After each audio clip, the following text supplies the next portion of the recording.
In the Field Camping episode 23, Camping in Hawaii, Part 1, Kauai and Oahu.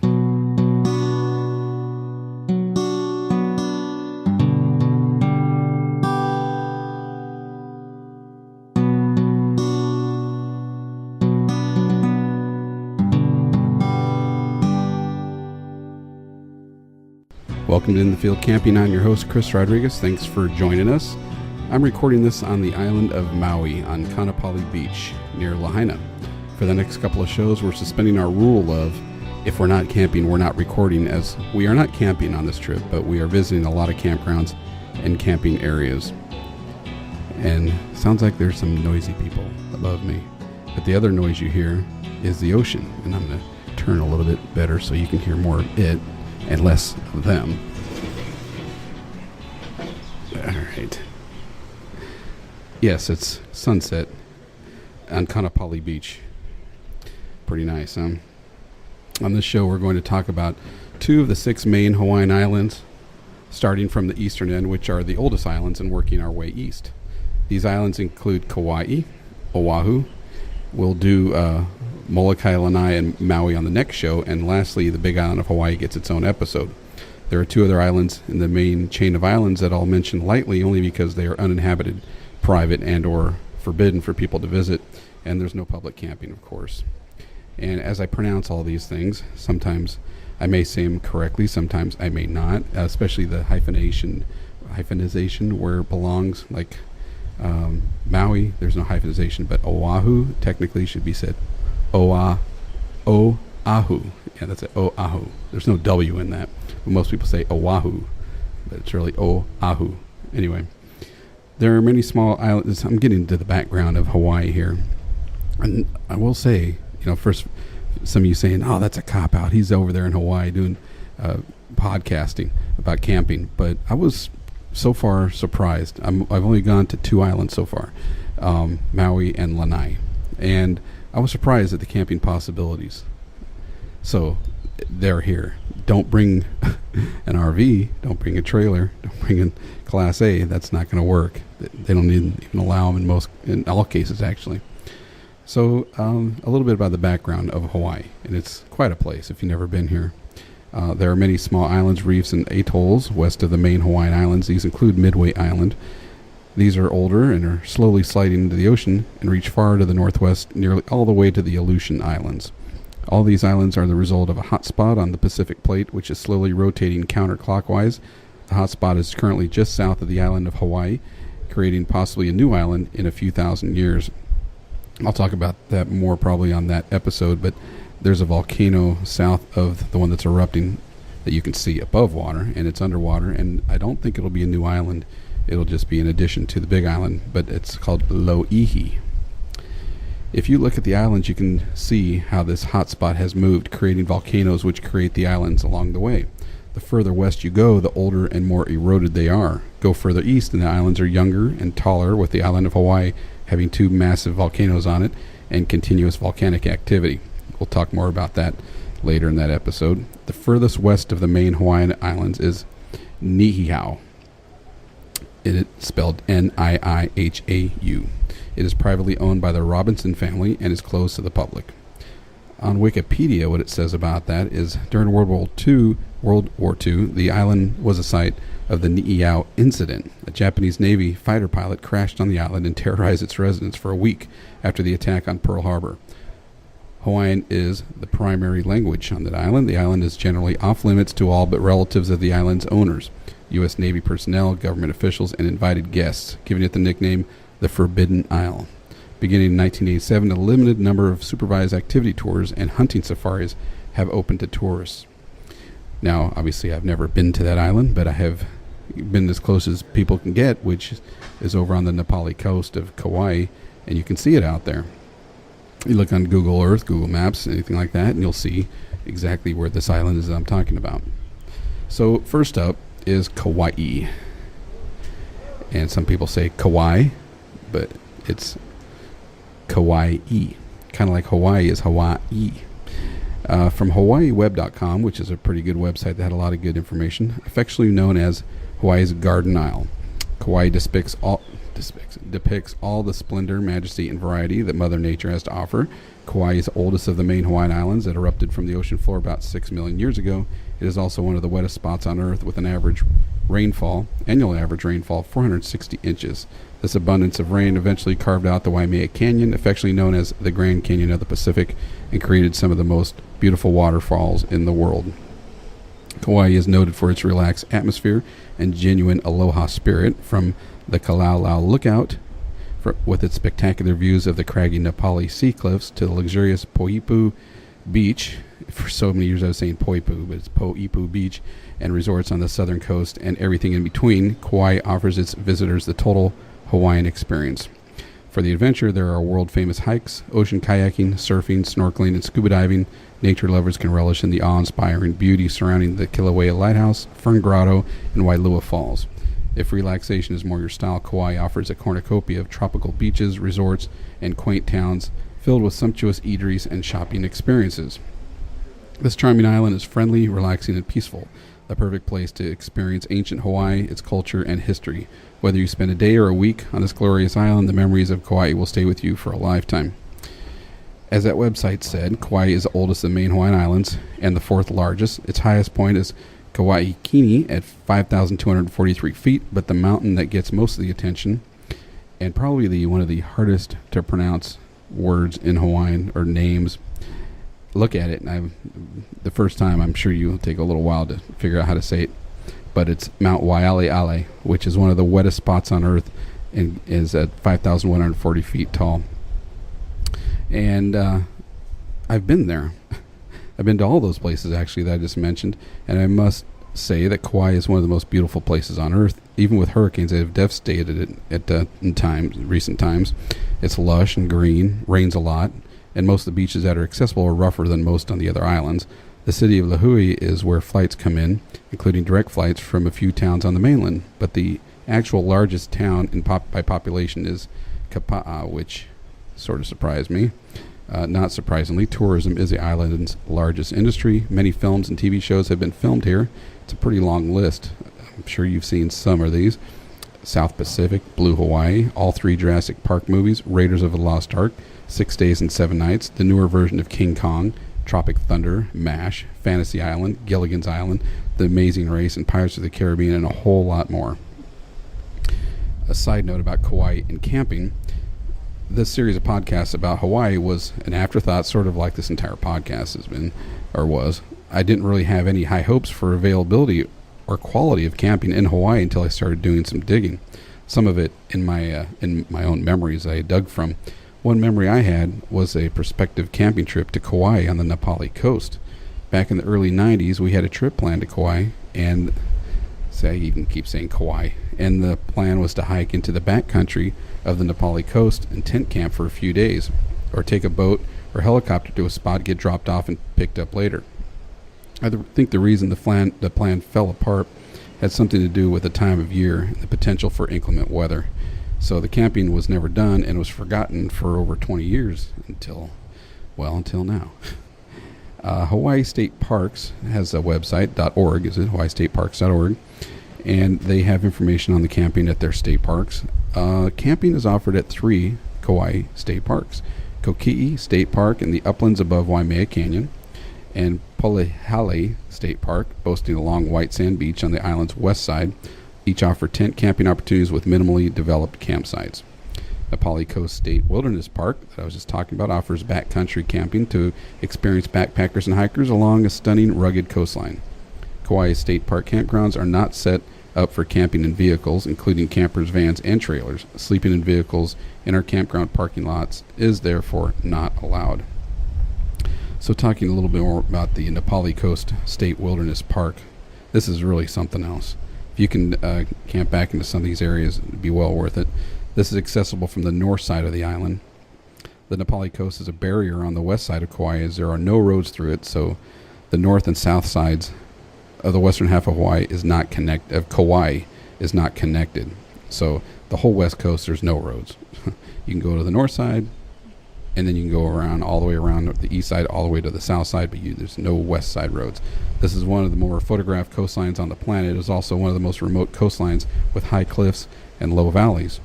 The Na Pali coast is a very special place. The Pali, or cliffs, provide a rugged grandeur of deep, narrow valleys ending abruptly at the sea. Waterfalls and swift-flowing streams continue to cut these narrow valleys while the sea carves cliffs at their mouths. Extensive stone-walled terrace can still be found on the valley bottoms where Hawaiians once lived and cultivated taro. For you that you don't know what taro is, T-A-R-O, it's the root they use to make poi, that purple stuff that tastes like wallpaper paste. I'm not sure what else they use it for. The fee for camping permits is $15 per person per night for Hawaii residents and $20 per person per night for non-residents. Camping permits for Na Pali coast are extremely popular and often sell out well in advance, particularly during summer. Please plan accordingly. Hazards include falling rocks, flash floods, and hazardous cliffs. Total number of nights allowed for camping is 5, and camping is not allowed along the trail, but only in 2 designated camping areas. And it can be a rugged trail at times. I'm sure people get hurt back there all the time, breaking legs and stuff, or arms and falling. And it's not easy to get in or to get out. The Kahoolawe Trail, which is the trail I'm talking about to get back there, provides the only land access to this part of the rugged coast. Originally built in the late 1800s, portions of the trail were rebuilt in the 1930s. A similar foot trail linked earlier Hawaiian settlements along the coastline. The trail traverses 5 valleys before ending at Kahoolawe Beach, where it is blocked by sheer, fluted cliffs, also known as the Pali. The 11-mile trail is graded but almost never level as it crosses above towering sea cliffs and through lush valleys. The trail drops to sea level at the beaches at Hanakapi'i and Kahoolawe. The first 2 miles of the trail from Hyannis State Park to Hanakapi'i Beach make a popular day hike. I've done that one. Going beyond that, I could have. I think I had my mom with me, and me and my cousin were fairly young and in good shape at that time. Could have easily kept on going, but water, you start being concerned about the amount of water you have because it gets hot, and you're going up and you're going down. It's steep. The next one is Kokee State Park, and it's spelled K-O-K-E-E, but there's apostrophe between those E's, hence the Kokee. It's probably Kokee. This is accessible from the south side of Kauai, so this is the opposite side from where you can get into the Na Palis. The park offers commanding views of the lush amphitheater-headed Kahoolawe Valley from 4,000 feet elevation, wildland picnicking, tent camping, and lodging, hiking in native rainforests and a long rim of Waimea Canyon, additional trails and neighboring forest reserves. Excellent area for observation of native plants, forest birds, and insects. Seasonal plum picking and trout fishing. Pig hunting and public hunting area. Restrooms, outdoor showers, picnic areas, camping, hiking trails, trash cans, lodge and restaurant, drinking water, and payphones. So sounds like they have it all there. Pig hunting. Yeah, what they do with the pigs out here, I'm sure many of you have been out here, and when they bury those in the rocks and cook them all day, oh man, you haven't lived till you tried that. I didn't know they had trout fishing here. And last on this island is Polihale State Park, spelled P-O-L-I-H-A-L-E. This is accessible from the south side of Kauai and is on the southern edge of the Na Pali coast. Braving a long and rutted dirt road rewards a traveler with a stunning beach park, picnicking and tent camping on a wild coastline with large sand beach backed by dunes. Scenic setting, colorful sunsets, and good views of the high sea cliffs of the Na Pali coast. Swimming in summer during calm conditions, shore fishing. Beware of strong offshore currents, hot, dry area, restrooms, picnic shelters, camping areas, outdoor showers, trash cans, and drinking water. And I mentioned Waimea Canyon, and if you're not familiar with that, it does look like a miniature version of the Grand Canyon, except it's in Hawaii and it's in the middle of a relatively small island. I mean, Kauai, as islands go here in Hawaii, it's not considered one of the smallest, but it's not all that huge either. I mean, all of these could fit in half of Colorado probably, and all of the islands combined don't equal the size of the big island of Hawaii.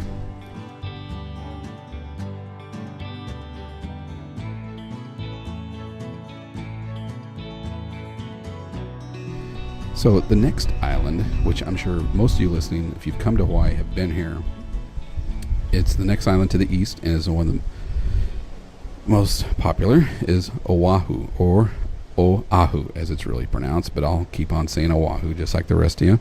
From HawaiiWeb.com, Oahu is the most well-known and visited island in Hawaii. Whether you begin your experience with a traditional lei greeting at Honolulu International Airport or disembark from your cruise ship beneath the Aloha Tower At Honolulu Harbor, this beautiful island embraces you with the aloha spirit.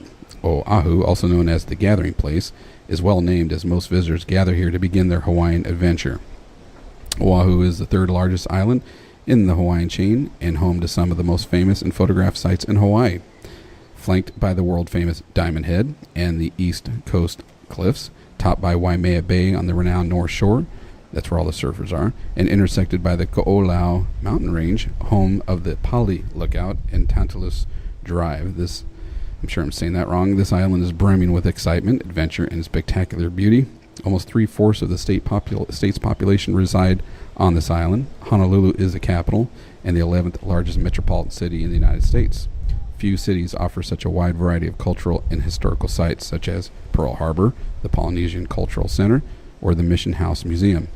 And no other American city boasts a royal palace or a gilded bronze statue dedicated to their famous monarch, King Kamehameha. Oahu has something for everyone, from water sports to hiking adventures, from world-class nightlife to beachside relaxing. Pursue your dreams. Waikiki is the top visitor destination in the state. With world-class shopping, authentic Hawaiian luau's, and bustling nightlife, the city within the city never sleeps.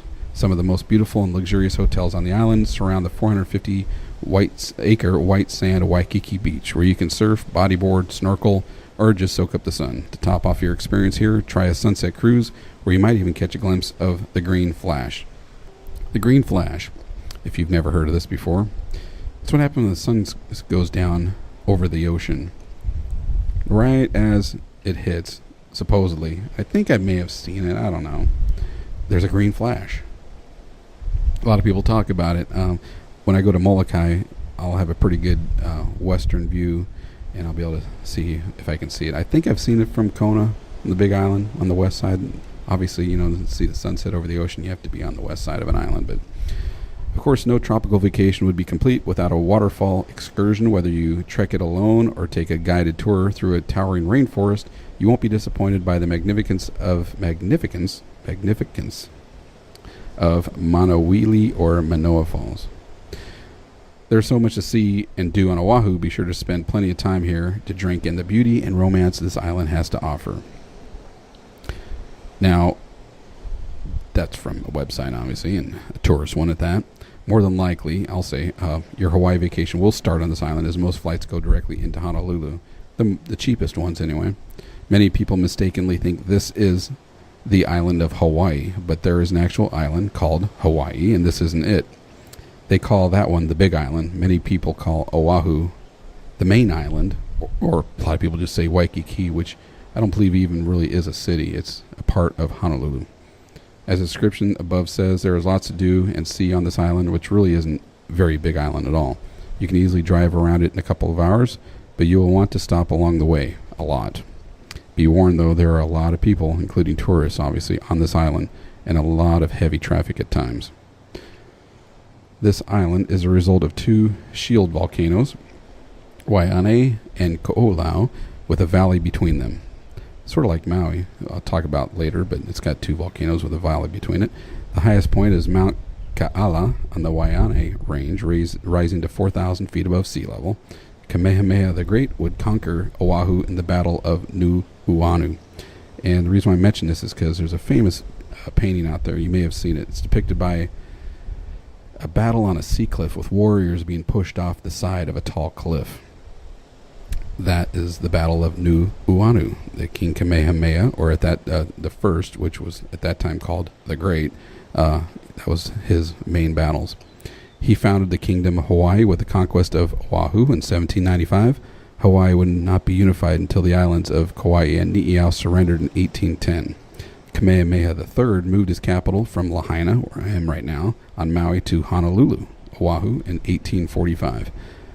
Iolani Palace, built later by other members of the royal family, is still standing and is the only royal palace on American soil.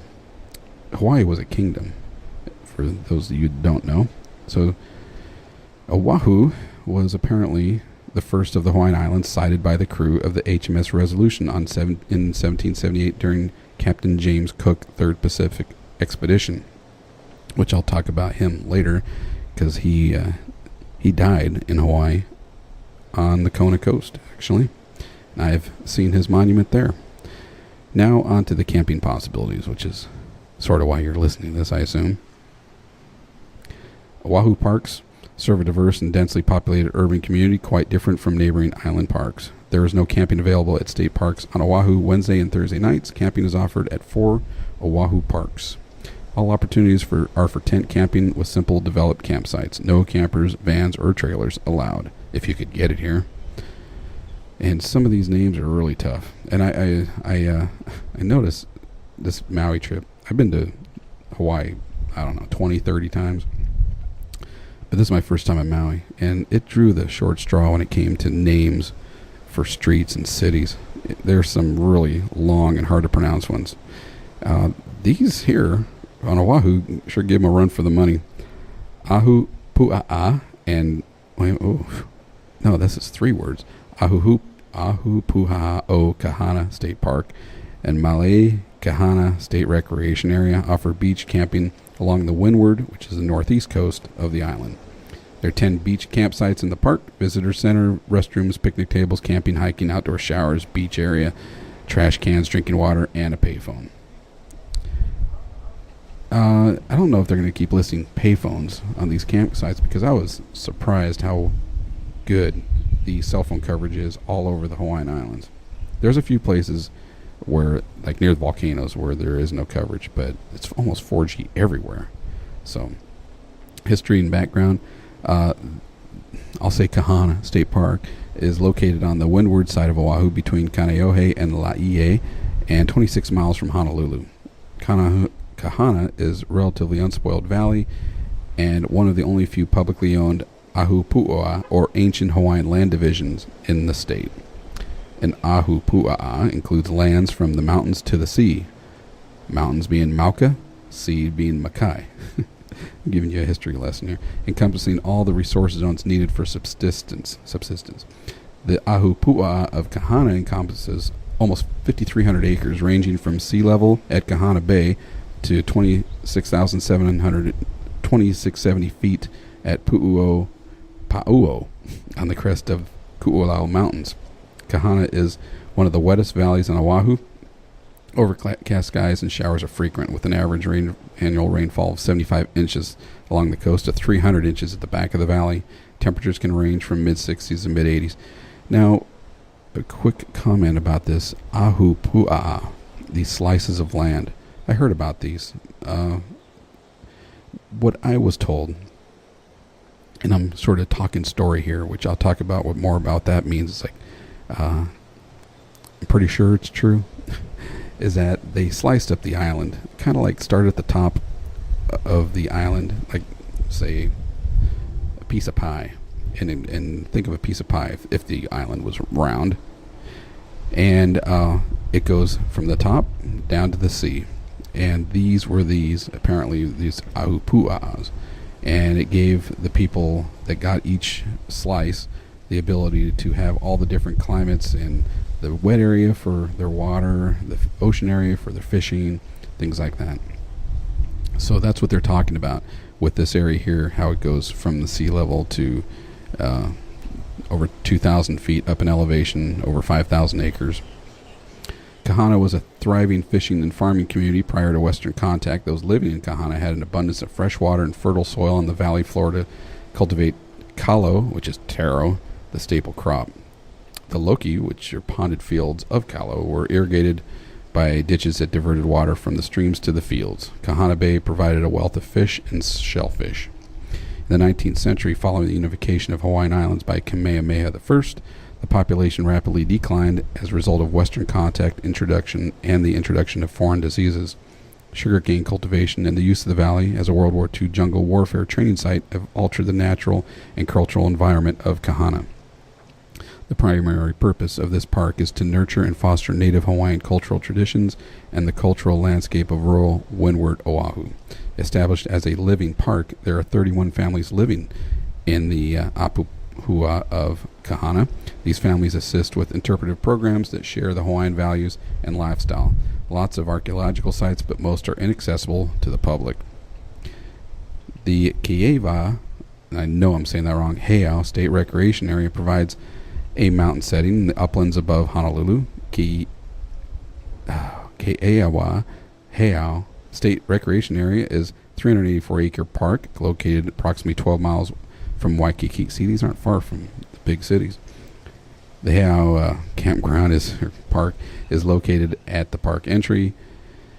Continue along the paved road to the campgrounds, picnic areas, and trailhead for the Aiea Loop Trail. There are 10 campsites available for tent camping from Friday through Wednesday. The Aiea Loop Trail is a 4.8-mile trail that begins and ends in the park. This trail runs along the ridge of the west side of the Halawa Valley. There's a Halawa Valley on Molokai too, which I'll talk about, and offers views from Pearl Harbor, which the Hawaiian name would be Pu'uloa, and the Waianae Range to Honolulu, and Diamond Head, which is called Li'ahi. All these names that we know of in English all have their Hawaiian counterpart name. This hike is not strenuous, but involves some gradual uphill climbs with a steep switchback and stream crossing at the end of the trail. The trail may be muddy with sections of exposed tree roots. Give yourself about 2.5 to 3 hours for the hike and enjoy the plants and sound of birds around you.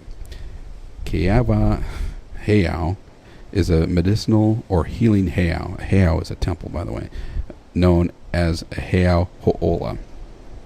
At this site, the kahuna, which is the priest or expert specializing in healing, would diagnose and treat various illnesses and injuries. The kahuna would also train haumana, which are the students, in the practice of la'au lapa'au, medicinal healing, using plants, fasting, and prayers. A heiau, which is spelled Heiau, looks like a big pile of rocks put together, sort of like the base of a pyramid. They're all over the Hawaiian Islands. Next is the Sand Island State Recreation Area. Been here. It's okay. Offers weekend-only shoreline camping with a heavily industrialized area very close to the urban core of Honolulu and the flight path of the Honolulu International Airport. Hence me saying, it's okay. This park is also adjacent to the Sand Island off-highway vehicle day-use riding area, which contains tracks and trails for motorized OHVs and non-motorized BMX bikes. Sand Island is an arid, urban coastal park which offers picnicking, camping, walking, shore fishing, and board surfing. It fronts a small sand beach and has good views of Honolulu Harbor and ocean sunsets. It's on 14 acres. Camping fees start at $12 per campsite per night. Services include restrooms, outdoor showers, camping area, picnic tables, trash cans, drinking water, and payphone. So that is it for the first two islands in part one of this In the Field Camping podcast. Thanks for listening. Check out our website at inthefieldcamping.com. Of course, Facebook, Twitter, YouTube channel. Leave a comment or a voicemail by calling 720-440-1080 or email me at chris@inthefieldcamping.com. And I do appreciate the emails and, of course, the downloads.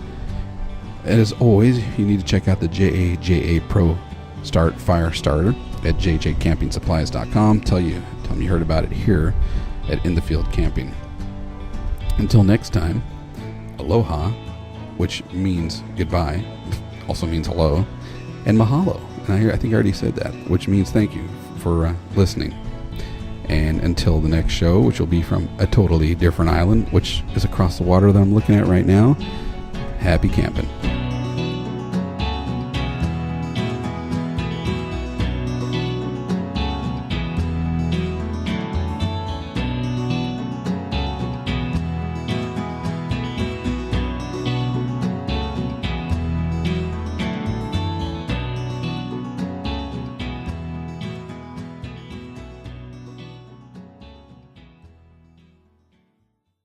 In the Field Camping, episode 24, Camping in Hawaii, part 2, this time Molokai, Lanai, and Maui.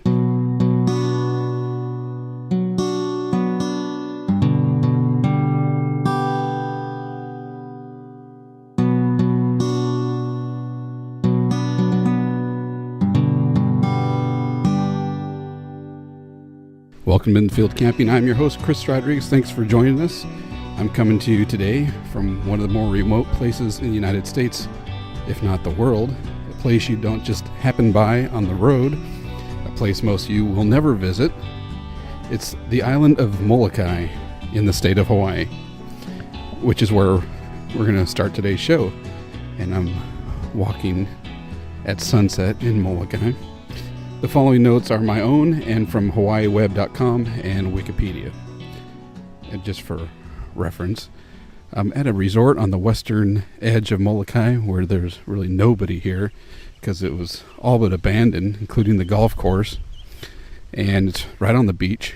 Matter of fact, nearby, and I'll talk about it later, there's a beach that's about 3 miles long. You'd be lucky to find 3 people on it at one time. And like I said, it's sunset, which I can barely make out Oahu to the west of me, including Diamond Head. But let's get to Molokai. Molokai, the most Hawaiian island, is where the legends of Hawaii live on. As you can tell, some of these are my words, some of these aren't. But there are no nightclubs or shopping centers, no high-rise buildings or bustling cities, no traffic or traffic lights. This island moves in harmony with the wind, the waves, and the sky. The island is relatively small, only 38 miles long by 10 miles wide, but filled with magnificent natural beauty and historical significance. 3 of the other Hawaiian islands can be seen from its shore: Oahu, Lanai, and Maui. The eastern half of Molokai encompasses the Kona Coast Nature Preserve, which is a lush rainforest getting over 300 inches of rain each year. With so much precipitation, this island showcases some of the most beautiful waterfalls in the state, such as Haipuapua and Moaula. Kamehameha, the Fifth Highway, starts at Kaunakakai and traverses 28 miles along the southern shoreline, passing many must-see sites such as Kaunakakai Wharf, numerous ancient fish ponds, and several pristine beaches. This glorious drive ends in the beautiful Halawa Valley, where the earliest Molokai settlement was established. Here, the inviting Halawa Beach beckons visitors to rest, relax, swim, and play in this remote slice of paradise. We drove pretty much every paved road in Molokai, including to Halawa Valley. That's spelled Halawa. W's sound like V's in Hawaiian. Which, in some areas, that road to Halawa Valley resembled the road to Hana, narrow with tight switchbacks and on edge of cliffs. The valley itself was pretty impressive and mostly off-limits without a Hawaiian guide. We saw a couple tall waterfalls, walked on the beach, which was a black sand beach, and found a geocache on one of the hairpin turns above the valley. The western end of Molokai is much drier. The arid red soil and windswept landscape is a stark contrast to the east. The highway that leads westward divides, going north to Kaulapu'u, the macadamia nut farm, and the Kalapapa lookout, or west to the coast dotted with numerous sandy beaches, which is where I am reporting for you from tonight. One of the most famous, controversial, and beautiful sites on Molokai is Kalaupapa. The Kalaupapa Peninsula is actually a lava flow that stretches out into the Pacific and lies at the bottom of the highest sea cliffs in the world, which soar 3,315 feet above the ocean. In 1865, this area was selected for its natural isolation and inaccessibility as a colony for quarantining victims of Hansen's disease, also known as leprosy. This is the famous leper colony. And I will say, growing up, I was under the impression, incorrectly, that the whole island was a leper colony. That's why that nobody ever came here. Well, that's not why. It's just a different place. It's actually turned into one of my favorite islands. Molokai is distinguished in the Roman Catholic religion as a longtime resident of Father Damien, a Belgian priest, and Mother Marianne Cope of the Sisters of St. Francis, both of whom have been canonized Roman Catholic saints for their treatment and care given during the 19th century to long-term sufferers of Hansen's disease or leprosy. A site of a Roman Catholic saint is deemed a sacred place and is visited by practicing Catholics from around the world for giving prayers, asking for healing and religious guidance. The Kalaupapa colony is one of the 2 sites in the United States where a Roman Catholic saint resided. It is the only single site where 2 saints, St. Damien and St. Marianne, both resided. In 1969, a cure was finally found for Hansen's disease, and today there are no active cases. Those who continue to live in the settlement are patients who chose to stay after the segregation policy was lifted. In 1980, the National Park Service dedicated the area as a National Historical Park to preserve the culture and setting of the settlement. Now, I took the mule ride down there, which is something that I highly recommend, not only because of the mule ride down the side of the sheer cliffs and the 26 switchbacks, but going down into the colony, you have to have a sponsor you can't just go down there. And there's only a couple ways. You got this, and by airplane, maybe by boat, but it's very inaccessible. They have one barge per year that comes in there to drop off supplies, and it's against state law to take pictures of any of the people down there. So definitely a different place. It's a peninsula that you can see why that they picked this. I mean, sometimes they would just throw people in the water. They basically were being sent to their death because they knew that there was no cure at that time for leprosy. And King Kamehameha V, which is the king that the highway on this island is named after, was quarantining them because it was a big problem. It was taking out a lot of Hawaiians, and so they sent them all here, basically to die. Molokai is built from two distinct shield volcanoes known as East Molokai and the much smaller West Molokai. The highest point is Kamakau on East Molokai at 4970 feet. East Molokai volcano, like Kahoolawe Range on Oahu, is today only what remains standing of the southern half of the original mountain. The northern half suffered a catastrophic collapse about 1.5 million years ago and now lies as a debris field scattered northward across the Pacific Ocean bottom, while what remains on the island are the highest sea cliffs in the world. Views of these sea cliffs are presented in the movie Jurassic Park 3. The south shore of Molokai boasts the longest fringing reef in the U.S., and its holdings nearly 25 miles long. We flew from Maui on a Mokulele Airlines Cessna Caravan and got an up-close view of these sea cliffs that I just talked about. Very impressive, and some of the tallest waterfalls I've ever seen. It's pretty hard to see that area any other way. I don't think there's any... The water's really rough over there. I don't know if they have kayak tours of that. I doubt it. And it's pretty much inaccessible.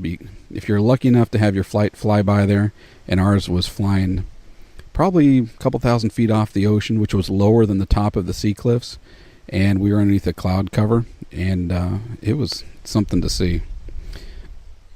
For years, residents of Molokai have resisted attempts to dramatically increase tourism. Community members successfully opposed the development company Molokai Ranch's attempt to expand through the Save La'au Point movement. As a result, on March 24, 2008, what was then the island's largest employer decided to shut all operations, including hotels, movie theater, restaurants, and golf course, and dismissing 120 workers. Molokai has Hawaii's highest unemployment rate. We are currently, right now, staying on the western end of Molokai and got to see these abandoned areas.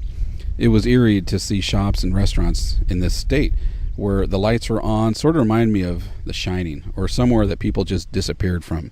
The golf course is drying up and fading away, but we only saw a fraction of it. It was much bigger than what we were able to see. Many of the condos and hotel rooms are boarded up. Some of the stairways to get to the top floors of some of these condos are in shambles.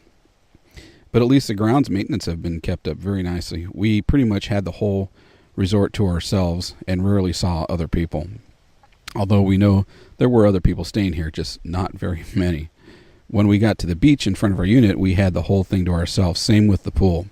And we checked out all the other, I think all, maybe except for maybe the northern extreme one, which is too long of a walk. And in pretty much every case, we'd go to these beaches, and we were pretty much the only one there. Water was a little on the rough side in some of these cases. But it was sandy. At least you weren't getting thrown into rocks, which have happened before. Getting cut up in lava rock is no fun. But being thrown around and getting sand thrown on you from the wave action, it's a little better. National Geographic Traveler magazine and the National Geographic Center for Sustainable Destinations conduct annual destination scorecard surveys. In 2007, a panel reviewed 11 selected human-inhabited islands and archipelagos around the world. Molokai ranked 10th out of 111 locales, the highest of all the Hawaiian Islands. It's definitely a different place. I will attest to that. And I'll talk even more about it at the end of the podcast, because this is a camping podcast. This is not a Hawaii tourism podcast. And well, let's get to some of the camping here. First is Papohaku Beach Park. It's on the far west of the island, like where I am reporting from, near the town of Mauna Loa. 10.4 acres, 2 campsites, although I saw more than 2 tents there. 10 picnic tables, comfort station and storage space, shower, changing room. Very nice park next to Hawaii's longest white sand beach.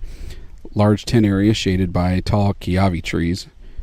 And the cautions are very dangerous rip currents and shore breaks. Do not swim here unless the ocean is absolutely, positively guaranteed, for certain, flat and calm.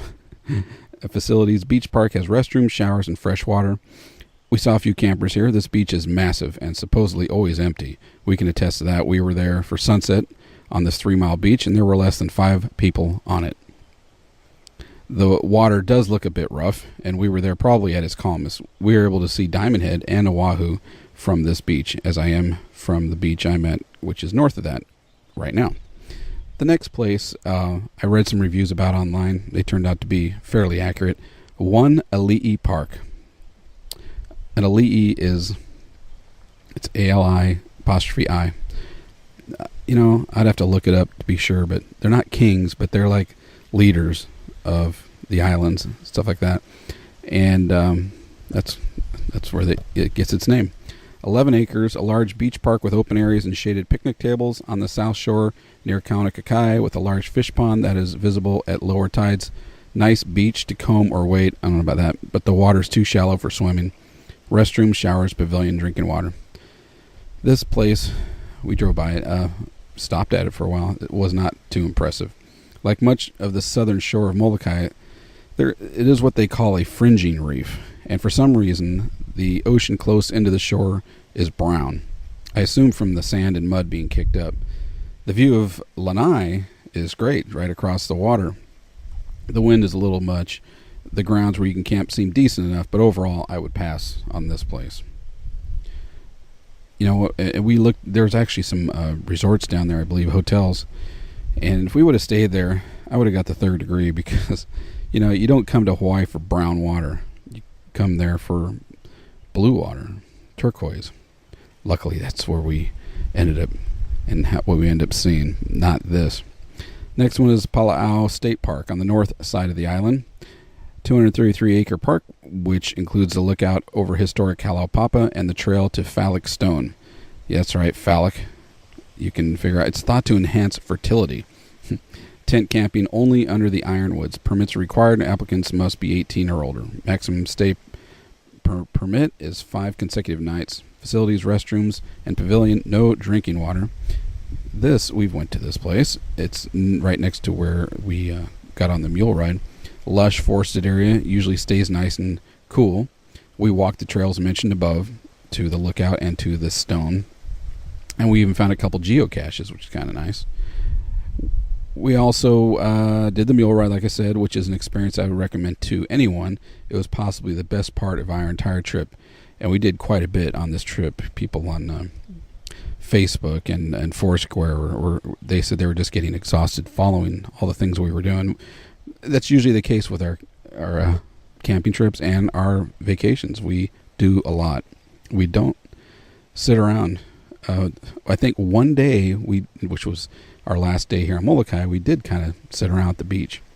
But to get there, we had to walk about a mile in lava rock and sand and up and hill and down a hill, so it still wasn't easy. Last one is the Molokai Forest Reserve. Pedestrian, bicycle, equestrian, four-wheel drive. Appears to be diverse camping near the roads. Unfortunately, this was about the only camping area on the islands I was not able to access because it required four-wheel drive and we didn't have it. I could see the area from the west, the south, and the east, just couldn't access it. It's on the highest part of Molokai. I'm sure it has great views. I'm sure it's cooler temperatures. Probably rains a lot because of where it is. It's up on the highest point on the island, but it's nice and green up there. That usually means moisture.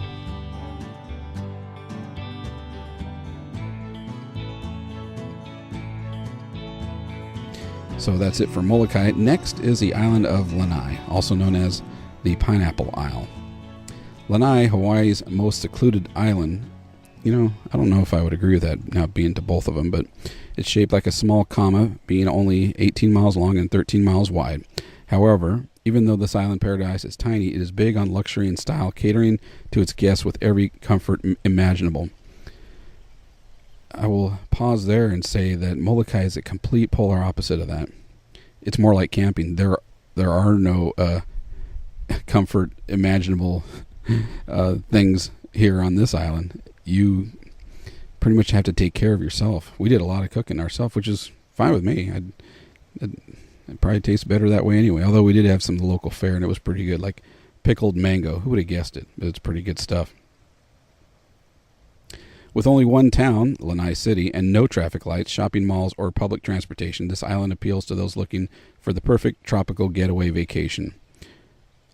Lanai was probably first settled in the 15th century by Polynesians from Maui and Molokai. The volcanic land was rich for farming, and the waters were filled with varied species of fish. In early 1900s, pineapple became king crop of Hawaii. In 1922, James Dole purchased the entire island and developed the world's largest pineapple plantation, earning Lanai its legacy as the Pineapple Island. Sadly, pineapple is a sensitive and expensive crop to cultivate, and in 1985, the island was acquired by David Murdoch of Castle and Cook. Under his direction, the island turned to tourism and its primary economic resource. In June 2012, Oracle Corporation CEO Larry Ellison agreed to purchase Castle and Cook's 98% share of the island. The state owns the remaining 2%. The sale price was not revealed, but the Maui News previously reported the asking price was between $500 million and $600 million. Ellison reportedly plans to invest as much as another $500 million to add to and improve the island's infrastructure and to create an environmentally friendly agricultural industry. So, yeah, one guy owns 98%. How's that even possible in a U.S. state? I'm not sure I understand how that works.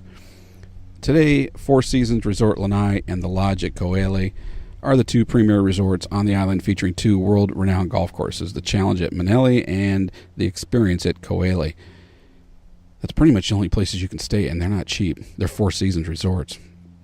Behind the scenes, Lanai is a diamond in the rough with unique historical sites such as Luahiwa petroglyphs and Pala'au Point, and unusual natural wonders such as the Garden of the Gods, Shipwreck Beach, and Pu'upehe Rock.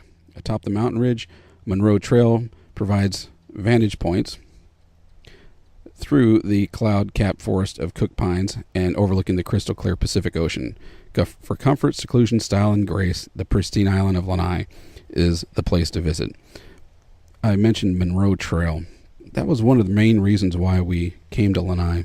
We came over on a ferry, which I highly recommend. It was great, and I'm a kind of guy that gets seasick. I used to get car sick as a kid, but I get seasick. And this ferry is fast and smooth, and the water is not very smooth between these islands, and not a problem. 45 minutes is all it was, but it worked out pretty good. So we went over there, and we've got a package with a Jeep Wrangler for the purpose of going off-road. Well, the Monroe Trail, it's a 2-hour loop, and it takes you all through different kinds of climates. It was closed. Washed out in areas probably. And things in Hawaii don't move very quickly. Even though they're probably one of the highest subsidized states in the country. And you see a lot of road construction. You see a lot of government employees here. And on the tours that we've been on, like the mule tour, that was another case where, most of the people there are government employees, whether the National Park or U.S. Mail Service. So anyway, so that was kind of a bummer. There's one school, Lanai High and Elementary School, serving the entire island from kindergarten through 12th grade. The highest point in Lanai is Mount Lanai Hale. It is an inactive volcano near the center of the island and to the east of Lanai City. The elevation is 3,366 feet. With Hawaii statehood in 1959, Lanai became part of the county of Maui, which also includes Molokai. So it's kind of a different situation. Each island is its own county, except these. Actually, I think there's 4 that are in Maui County. Maui, Molokai, Lanai, and the uninhabited Kahoolawe, which I will talk about later. And maybe the little island called Molokini, which totally is uninhabited, just a little reef, really. One campground, and we saw it. It's a tough one. Hulopo'i Bay Campground near the Four Seasons Resort on Lanai at Manele Bay. We stopped by this campground after a full day on Lanai. We took the ferry over from Lahaina, Maui, and had a Jeep package, like I said, which let us explore Shipwreck Beach, the Lanai Animal Rescue Center, which is home to 360 cats, strays, wild, and Lanai City and the area where the campground is located, which is right next to the Four Seasons Resort. It had a very nice beach, 8 spots for camping, but the attendant said they can make room for more if needed. It is near a feature called Sweetheart Rock, and we climbed a tall sea cliff to find a great geocache overlooking this area. pretty nice area there where the campground is and the trails around there and the Sweetheart Rock. Pretty tall cliff there. Next is one that more people are probably familiar with, and that is Maui. I did the last show from Maui, but I didn't talk about it. But I will now. I'll tell you a big difference going from Maui to Molokai, and then next is the Big Island, which will be another big difference. Maui is named after, it's the Valley Isle, by the way. Maui is named after the demigod that drew the Hawaiian Islands up from the bottom of the ocean, named Maui. Legend has it that Maui captured the sun and secured the promise of long days for the enjoyment of the people and visitors of the island. Today, it is said, the House of the Sun is located in the beautiful eastern mountains where Haleakala rises more than 10,000 feet above sea level. A note about this demigod Maui, also known as the Trickster. He sure was a trickster after all. We made a long trek up to Haleakala for sunrise. Had to get up at 3 a.m. As is the usual custom in Hawaii, there was construction at the worst place at the worst time, which in this case wiped out half of the parking at the summit, and we were turned back from making it to the top by only one car. So we went to the alternate spot and made it there in time, but there were too many clouds to get the proper experience. Then it only got worse and cold and windy. It was about 40 degrees. Yes, in June. Once we figured some cars cleared out of the summit lot, we tried again to make it up to there, and we did, and found one parking spot available. As we left the car and walked up to the vantage point, those same clouds came over and totally socked in the area, making for near zero visibility. Maui, the trickster, strikes again. But he wasn't done with us. On our flight over, he broke my wife's favorite pair of earbuds. At the beach, he stole her favorite toe ring.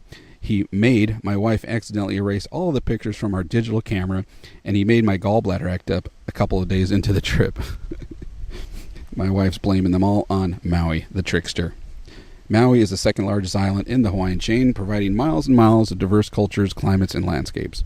From a distance, this island resembles the profile of an enormous whale, which is fitting since so many whales cruise through here during whale season.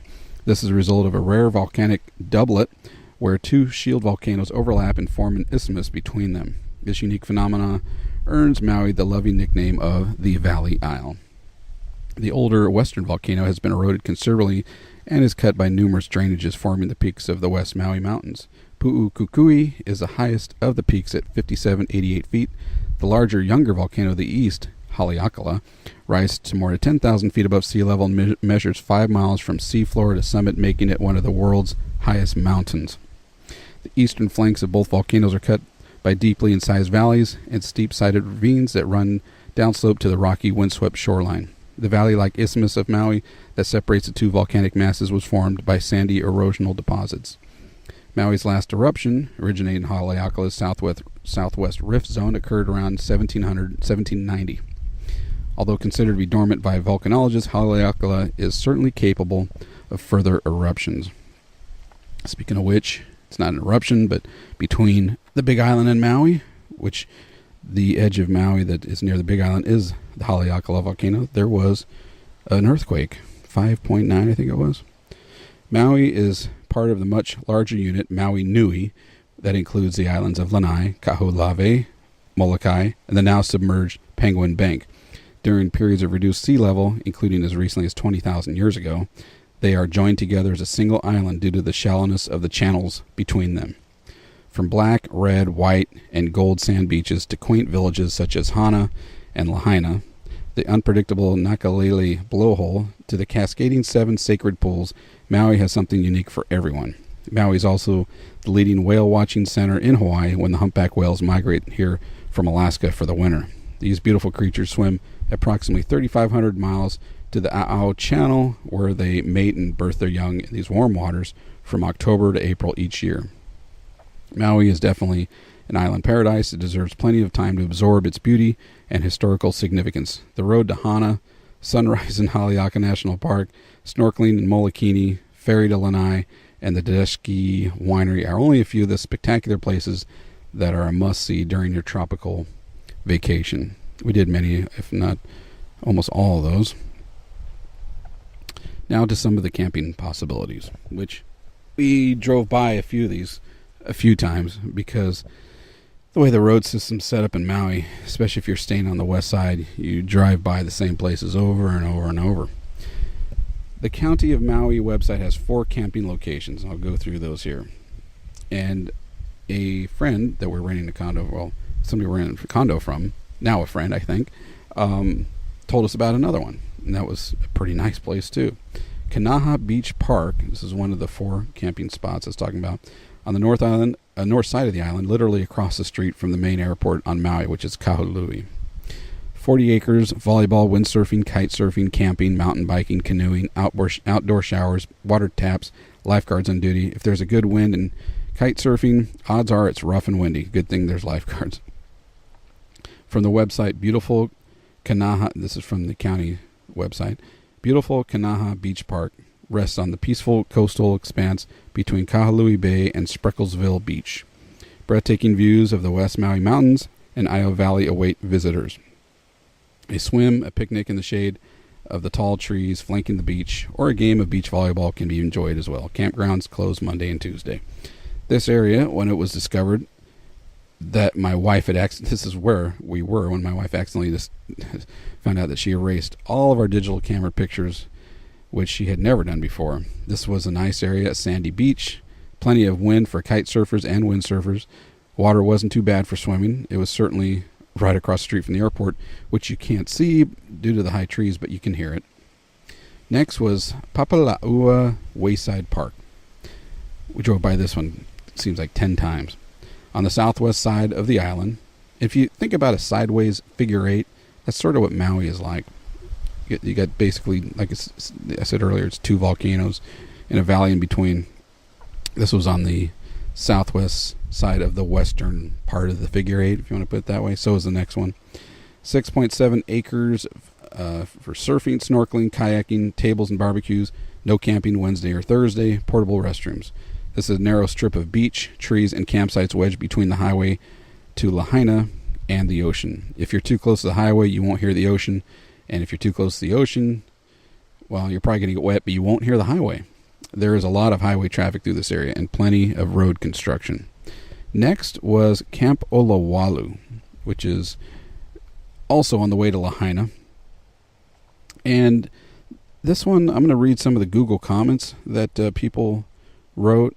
And our friend wasn't really impressed with this place. We were, though. But it's on the southwest side of the island near Papala'ua, mixed to somewhat negative reviews based on homeless people or drugged out surfers, which we did not see either of those, and I don't see how. It's actually a private campground. It's not run by the county or the state. We stopped here and spent a fair amount of time checking it out after the manager was nice enough to let us in, even though we weren't camping. It's private, and if you're not supposed to wander around it without a reservation. There were about 88 campsites. It's far enough from the highway to not be a problem. Some spots are nicer than others, but overall we thought it was better than some of the reviews and opinions we'd heard about it. We bumped into someone staying there, and she said they'd done a lot of improvements to it recently. It's covered in trees with no shortage of shade. The ocean there is shallow and calm, but swimming might be tough with all the coral. It's not very deep. We saw a large monk seal laying in the water just sunning itself. A University of Hawaii professor was camping there studying it. Apparently it had been hanging out there for a while. We didn't see any of the nefarious druggies or homeless surfer types, and being private, I'm not sure how they could get in anyway. We decided if we come back to camp, we're going to camp here. They had restrooms, outdoor showers, and sinks, well-marked campsites. We liked it. Some of the Google Plus comments. This is from 3 years ago. At Camp Olawalu, you get what you pay for.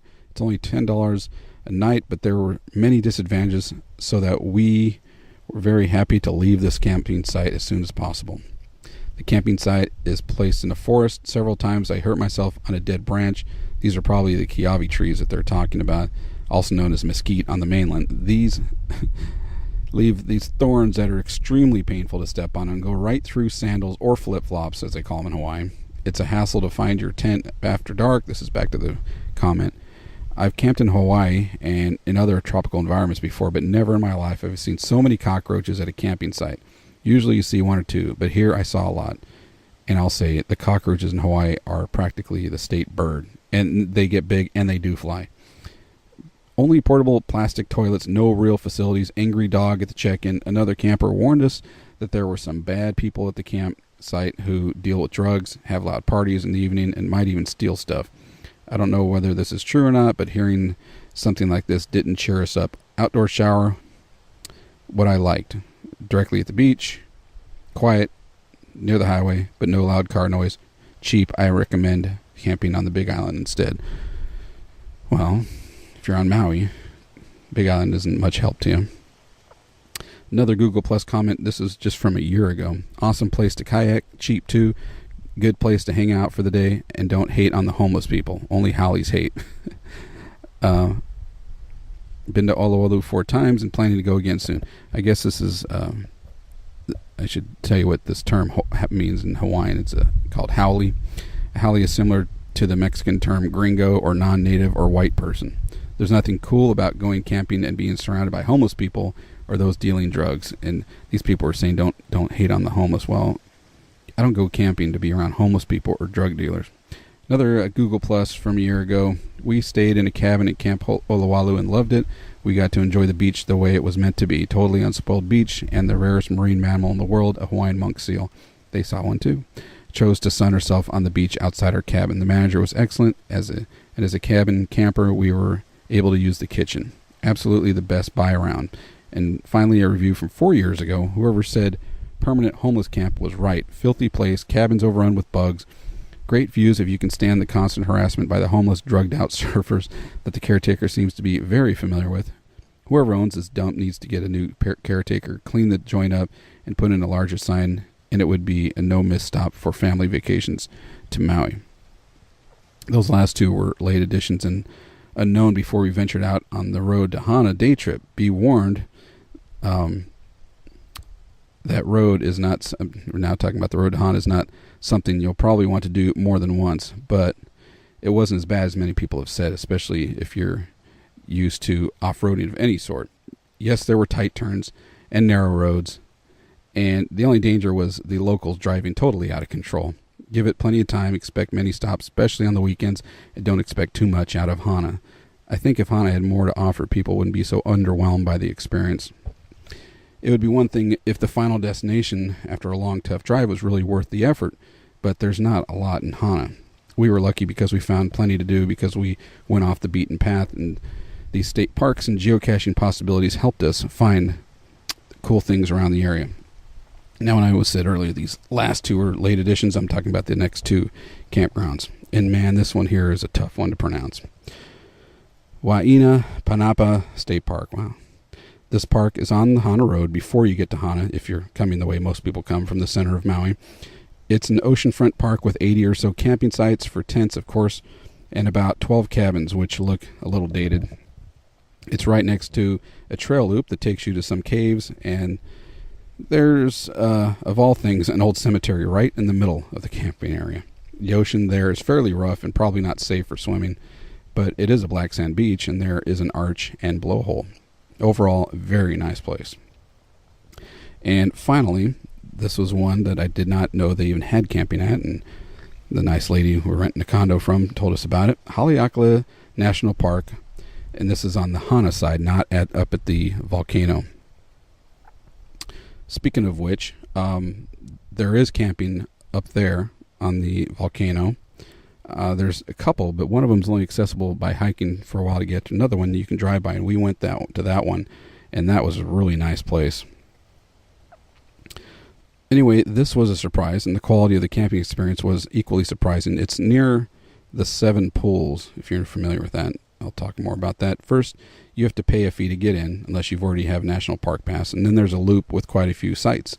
I didn't count exactly how many, plus there were spots away from the loop, walk-in spots I assume, that are under huge trees and closer to the ocean. Again, this is very rough water, and swimming there is probably out of the question. This is the area known as the 7 pools, or 7 sacred pools, or the pools at Oheo. When we were there was way too much water coming down from the volcano area, and swimming was not allowed. And we could see why. It looked very dangerous, but there were some good trails to hike around, and the area to see the sights. We took, well, before I continue, I want to talk a little more about Haleakala. It's Hosmer Grove is the campground that is on the Kahoolawe, which is the main city side of Maui. That's on the road up to the crater. That is a nice campground. We saw quite a few people. We were there early because we were at the volcano early for sunrise. And so we went to this campground. It'd be quiet. People were still in their tents snoring away. And that was a nice place. There was a nature trail. We hiked around that. So I got to get the bugs off of me here. Anyway, back to the road to Hana. We also took the road away from Hana. We didn't go back the same way we came. The traffic is the biggest danger on that thing, not so much the turns. I've four-wheeled worse than that. It's the other cars. The wind's kicking up here. We took the road less traveled to get back to the other side of the island, which was the southern route. Most people just go back the way they came, which probably meant more head-on traffic on narrow roads. That would take forever. The southern route was fairly desolate, dirt in some areas, narrow in nearly all areas, and steep up and down. But we got to see part of Maui that not many people get to see. Lastly, we get to the smallest of the Hawaiian Islands, and the one with the longest name, Kahoolawe, also known as the Target Isle. There are no camping opportunities on this island, as we're about to find out why. The highest point on Kahoolawe is the crater of Lua Makika on the summit of Pu'umo'ulanui, which is about 1,477 feet above sea level. Kahoolawe is relatively dry. Average rainfall is less than 26 inches because the island's low elevation fails to generate much orographic precipitation for the northern trade winds, and Kahoolawe is located in the rain shadow of eastern Maui's volcano, Haleakala. More than 1/4 of the island has been eroded down due to saprolitic hardpan soil. It's eroded down to that. Kahoolawe has always been sparsely populated due to its lack of fresh water. During World War II, it was used as a training ground and bombing range by the Armed Forces of the United States. After decades of protest, the U.S. Navy ended live fire training exercises in 1990, and the whole island was transferred to the jurisdiction of the state of Hawaii in 1994. The Hawaii State Legislature established the Kahoolawe Island Reserve to restore and to oversee the island and its surrounding waters. Today, the island can be used only for native Hawaiian cultural, spiritual, and subsistence purposes. A final note about Molokai. As with this episode I wrap up the islands that are new to us, it dawned on me, with the lack of services most people expect when going to resorts, going to Molokai is a lot like camping. Where we stayed, it was usually 45 minutes away to any store. Even then, those stores weren't always open, and what they had in stock was limited. We brought enough food for a couple of meals with us on the airplane from Maui, and options for late dinners were limited, so stocking up on groceries and making your own meals is really the best alternative, sort of like camping. Some stores just close, some have odd hours, and you don't know it until you show up. There are no traffic signals, like it said earlier. There's no buildings taller than a palm tree, nor is there much traffic or people in general. It feels like the island is yours and yours alone.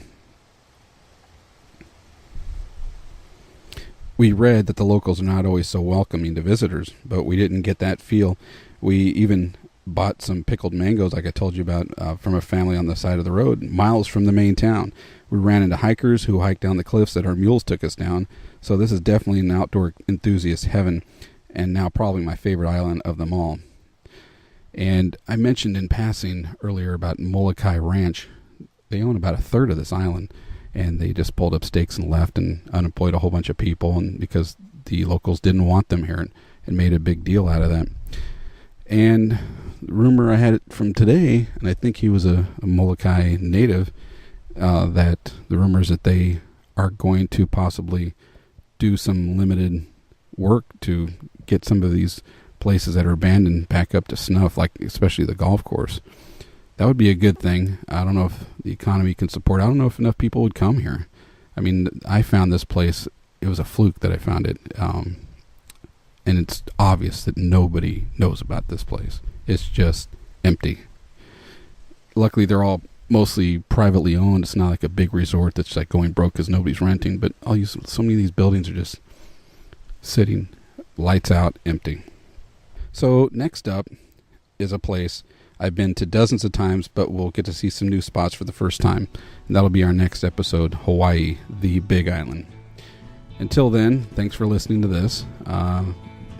Like I said in the previous episode, there's more camping possibilities on these islands than I had previously thought. There are limitations, but there are limitations everywhere, but it's weird how some of them are closed on certain days, others are closed on other certain days, and the limitations of how many days I get that. They don't want homeless people living at these campgrounds, so you get a permit and you have 5 days or whatever it is. There's no big long stays. So thanks for listening. This is In the Field Camping. I'm your host, Chris Rodriguez. Check out our website, inthefieldcamping.com, Facebook, Twitter, and YouTube channel, and check out the JAJA Pro Fire Starter. And I don't think they allow campfires at any of these campgrounds that I've visited so far. I have to check into that. That would be a drag, especially if you want to cook. Anyway, until next time, aloha, mahalo, and happy camping.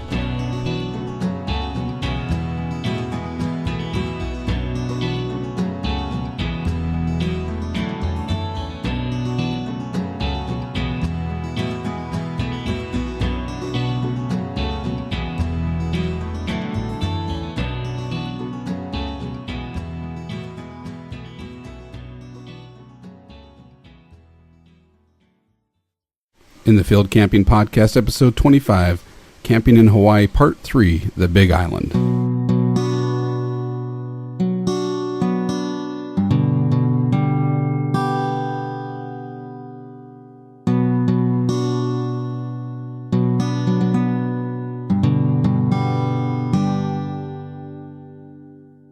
Welcome to In the Field Camping. I'm your host, Chris Rodriguez. Thanks again for joining us. I'm coming to you from the island of Hawaii, also known as the Big Island. We've already covered all the other major islands, which include Maui, Lanai, Molokai, Oahu, and Kauai. But we have visited a lot of campgrounds and state beaches that have camping. It's given me a different kind of appreciation for the islands, even though I've been coming here regularly for about 30 years. Hawaii, the Big Island in particular, is like a second home for us, as my parents live here, and actually I'm recording from their house.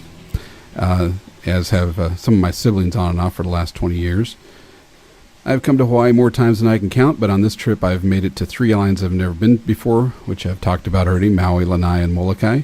I'm now on the Kona Coast of Hawaii, so let's dig into more background and history on the biggest Hawaiian island of them all, as big as all the others combined, Hawaii. Hawaii, lovingly known as the Big Island, is a place where gods, myths, and legends reside. An island still being created before your very eyes as volcanoes bubble and spew forth red-hot lava into the sea. The largest island in the United States, Hawaii also boasts the world's tallest mountain, Mauna Kea, from its base on the seafloor and rising 13,796 feet above the surface of the ocean. The scenery here changes every few miles, from snow-capped peaks to lush rainforest to the arid volcanic fields. One can find 11 of the 13 climates of the world on this island. Hawaii was created from 5 distinct volcanoes, 3 of which are still active: Hualalai, which I am sitting along the side of, Mauna Loa, and Kilauea. Kilauea, which makes up for the majority of Volcanoes National Park, has been erupting since 1983. Over 550 acres has been added to the island due to these recent eruptions. I think it's over 600 acres now. This is one of the few places in the world where you can watch land being creative and walk on the black sand beaches. Major crops include macadamia nuts, papaya, flowers, tropical and temperate vegetables, and coffee beans. Only coffee grown in the Kona district of this island may be branded Kona coffee. The island's orchid agriculture is the largest in the state and resulted in the unofficial nickname the Orchid Isle. The island is home to one of the United States' largest cattle ranches, Parker Ranch, on 175,000 acres in Waimea. Hawaii is also known for astronomy, and numerous telescopes are operated on the summit of Mauna Kea, where atmospheric clarity is excellent and there is little light pollution. The Big Island abounds with unparalleled beauty due to its varied climates. Beautiful waterfalls such as Akaka, Rainbow, and Uma Uma, and botanical gardens are just a few of the must-see sites for visitors on this special island. From the sea cliffs of Kahoolawe, the southernmost point in the United States, to the lush tropical valley of Waipio, the wonders of nature can be enjoyed everywhere. The Big Island also has some of the most interesting and historical sites dating back to the early Polynesians all the way to modern-day observatories and NASA research. The City of Refuge, which is what it was formerly known, the name that it goes by now is pretty hard to pronounce, Pu'uhonua o Honaunau National Historical Park, recreates how ancient Hawaiians lived, worked, and played. Kealakekua Bay, a gorgeous area to sun, kayak, snorkel, and swim, is also the site where Captain James Cook, the first European visitor to visit the islands, sailed and eventually met his untimely end. Several sites around the island tell the history of King Kamehameha the Great, the monarch who united and ruled all the Hawaiian Islands. From his birthplace, which I was just at a couple days ago, to his famous statue, to the royal palace, King Kamehameha and all the monarchs are revered and honored by the Hawaiian people. The Lyman Museum in Hilo has a fantastic natural history display, and the Pacific Tsunami Museum overlooking Hilo Bay is a stark reminder to the awesome power of Mother Nature. From Hilo to Kona and all points in between, the Big Island has something to offer for every visitor. Black, green, and white sand beaches, gardens, mountains and waterfalls, battlefields, birthstones, and cattle ranching make this island the most unique tourist destination. Now, some of the camping that goes on here. RVs and travel trailers are not something you'll see on the islands. They aren't even allowed in most campgrounds, so it's mainly tent camping or vans. And I think I mentioned in the previous show that I saw a trailer, a big Denali travel trailer on Molokai. It's the only one I've seen anywhere on these islands. Why there, I'm not sure. In the boonies at a house.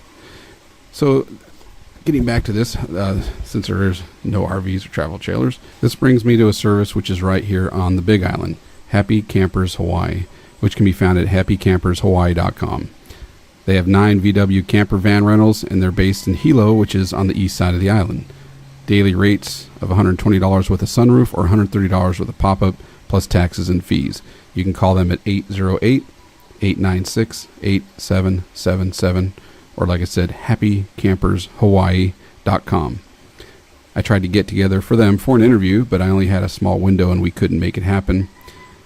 Oddly enough, I didn't get to go over there to that side of the island anyway, so even if we did hook up for the day that I was going to go, we couldn't make it. So anyway, they offer a service worth looking into. So let's look at campgrounds, and like the others, there's just tent camping in your vehicle, but no trailers, RVs. And we'll talk more about the island and the islands in general along the way. So Hawaii, the Big Island. Starting on the north side of the island and working our way clockwise around it, here are camping areas of the Big Island. First is Lapahoihoi County Park. Rocky beach campsites with picnic benches near the beach. The town of Lapahoihoi lost 16 school children and 5 teachers in the tsunami of 1946 caused by an earthquake in Alaska. There is a plaque at this park in their memory. We went to this place. It's a very nice campground with sites right near the crashing waves, tall trees, and green lawns. I would recommend that one. Down the road was Kole Kole Beach Park. The name Kole Kole means raw or scarred in the Hawaiian language, although a commentator on Yelp said it means to talk story. If you're not familiar with that term, there's a website called Talk Story, and it says, around the world, every culture has its own way of sharing information. In the islands, it's an informal conversation known as talk story. It's about slowing down and taking the time to share ideas, stories, history, and opinions with the people around you. That's one description. I like this one better from eyeonhawaii.com. Talk story is just the Hawaiian phrase for chatting, gossiping, or shooting the breeze. This is what good friends do on a lazy Kona day, just get together and talk story. I always got the impression that talk story was more about gossiping, especially exaggerating, BSing, stuff like that. Let's see, about the park, back to Kole Kole Beach Park, InstantHawaii.com says the park has restrooms, picnic tables, and shelters. There's drinking water at the park.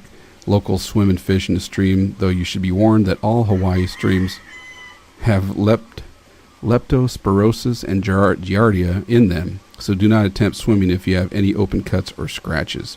Do not swim near the mouth of the river or in the ocean. The current is strong and the bottom is very rocky. While locals do surf here, do not, in capitals, as a visitor, try to enter the ocean at this park. We visited this park and found it very nice. Sure enough, locals were there swimming and fishing, throwing out a net for that. The ocean here is extremely rough, but the river and waterfall are very nice. I've talked about road noise and distances to highways on campgrounds on the islands as well as the mainland. This one is unique, though, as the highway is above the campground, literally. The main highway is a tall bridge right over the area where the river meets the ocean. It's quite scenic and didn't seem too loud or intrusive. Next is the city of Hilo, but there is no camping that I could find here, but it is the home of happy campers and their rental fleet. Most commercial flights to the Big Island go into Kona on the west side of the island, more so than Hilo. For over 30 years, there were no direct flights to Hilo from the mainland, but United has resumed that service.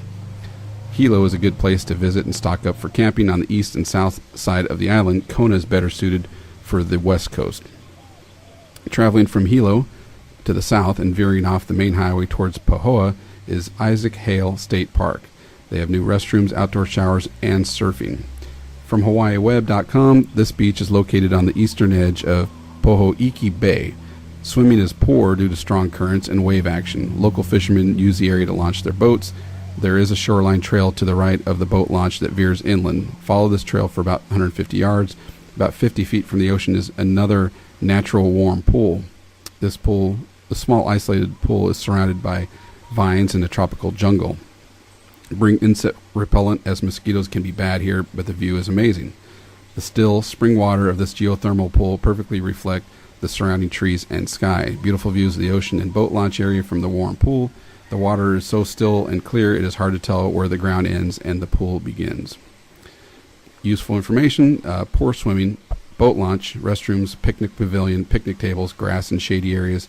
This park is on the left near mile marker 11. A lot of the directions for places here in Hawaii go by the mile marker. Down the road is Mackenzie State Park. From HawaiiWeb.com, this quiet and peaceful park is perfect for a sunny picnic and glorious ocean views. Tall ironwood trees surround the park, and low sea cliffs along the ocean make dramatic scenery. A sign in the parking lot marks the site of the Old Kings Highway. This ancient rock road was built during the days of King Kamehameha the Great and was improved in 1850 by convict labor. Small sea arches and lava tube openings can be seen along the coastline cliffs. Swimming is poor here due to strong currents and rough water.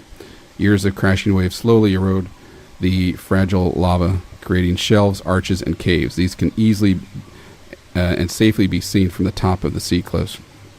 These shelves and benches you don't want to be stepping on in case they break through. You can either just fall onto sharp lava rock, or worse, in some of the other areas where it's still erupting, you can fall into lava. Useful information: poor swimming, good fishing from shore, ample free parking, restrooms, picnic tables, and pavilion.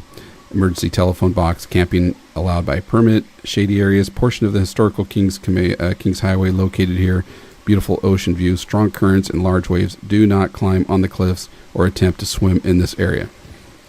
They are not kidding about that last part. The ocean here is brutal and a death wish to attempt swimming in. It's that rough.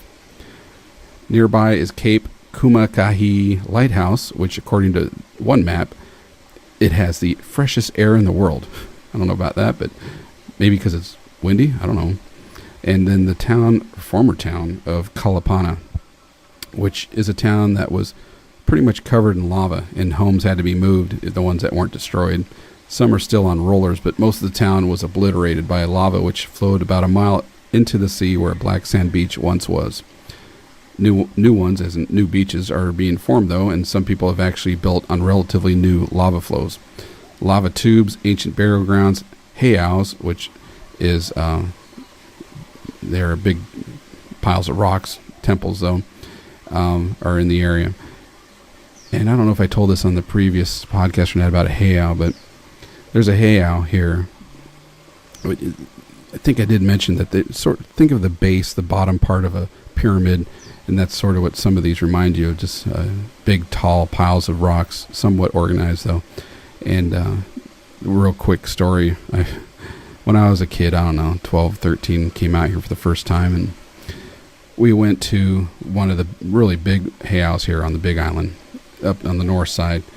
And the National Park Service was doing a tour. There's a ranger with us, and for some reason I broke away from the group, and I decided I'd climb up it because I had climbed up some of the pyramids in Mexico. I figured that was okay here, and I found out in a real hurry that it was not. All I remember was standing up there and waving at my parents because they were looking for me, and the park ranger was yelling at them for me to get down from there immediately, that I was going to be cursed for life, and on and on.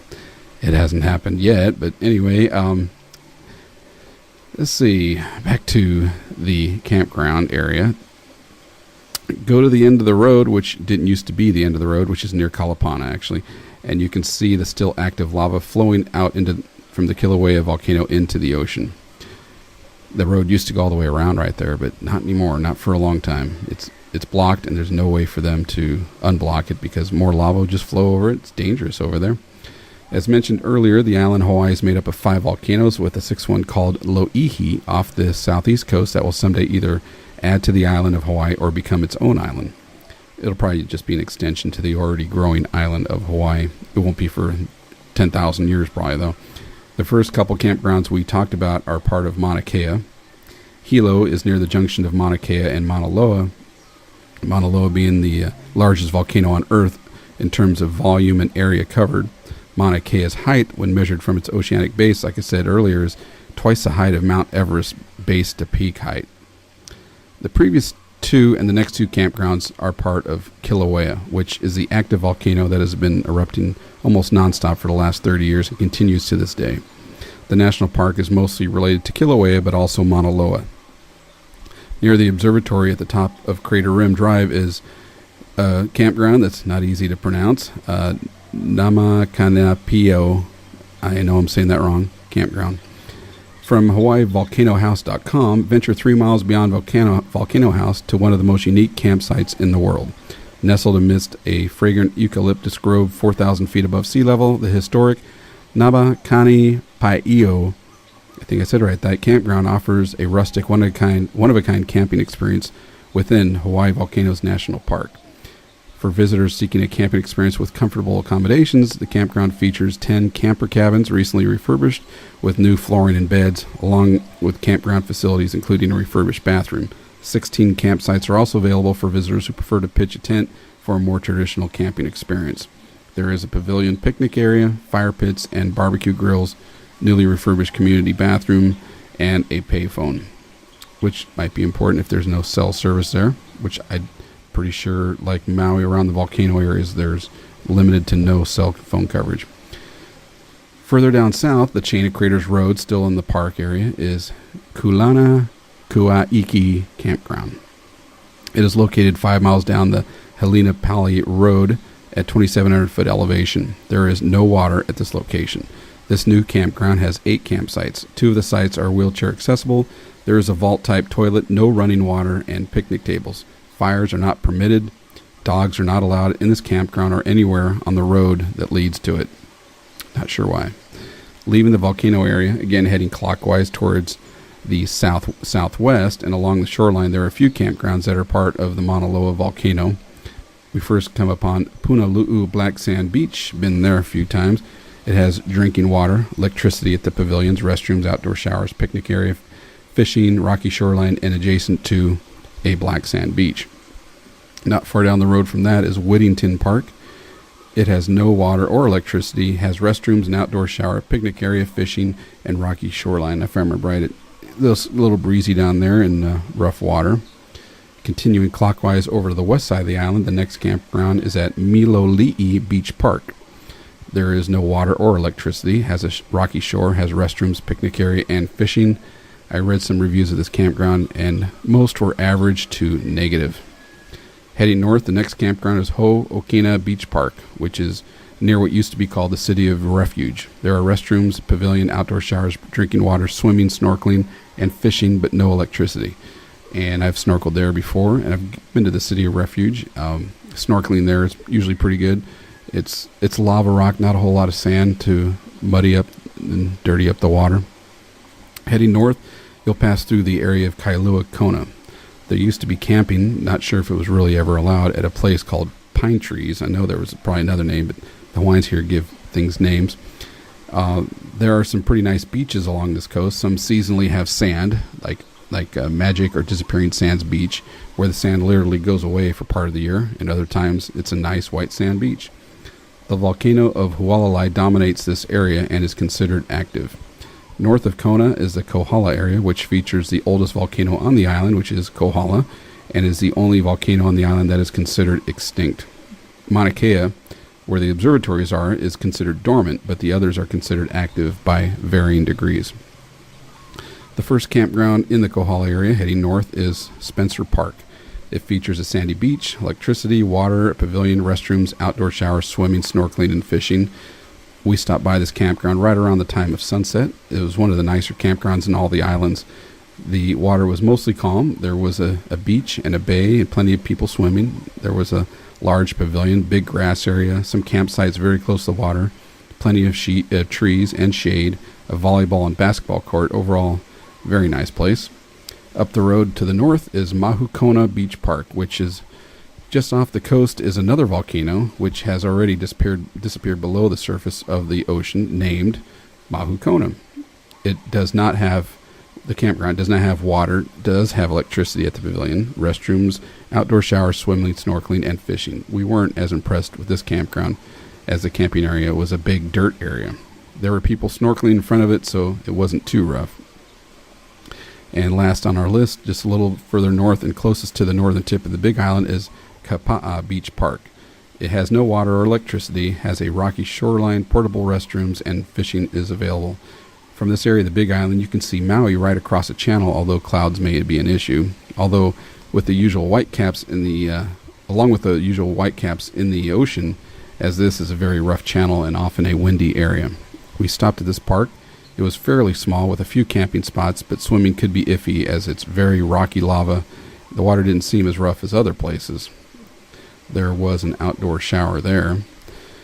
So that pretty much wraps it up. That brings us all the way around the Big Island. I hope you found this 3-part journey around the Hawaiian Islands as fun and interesting as it was for me to research and record. It didn't hurt that I had to slog my way through a few islands to pull this off. I'm sure that I have your sympathies. I look forward to actually camping someday in these islands, and I won't have time anytime soon, probably, maybe after I retire. And yeah, it was fun doing all this research. And a little quick side note about helping with this research was a book that we got. I don't have it in front of me, but we won it on the flight over here because, and I didn't cheat, even though I'm a pilot and air traffic controller, and I had a GPS with me, but I didn't use any of that to figure it out. They had a contest where you pick the time where we're at the midway point between Denver and Honolulu. And I filled one out for me, and I filled one out for my wife 5 minutes later, and hers won.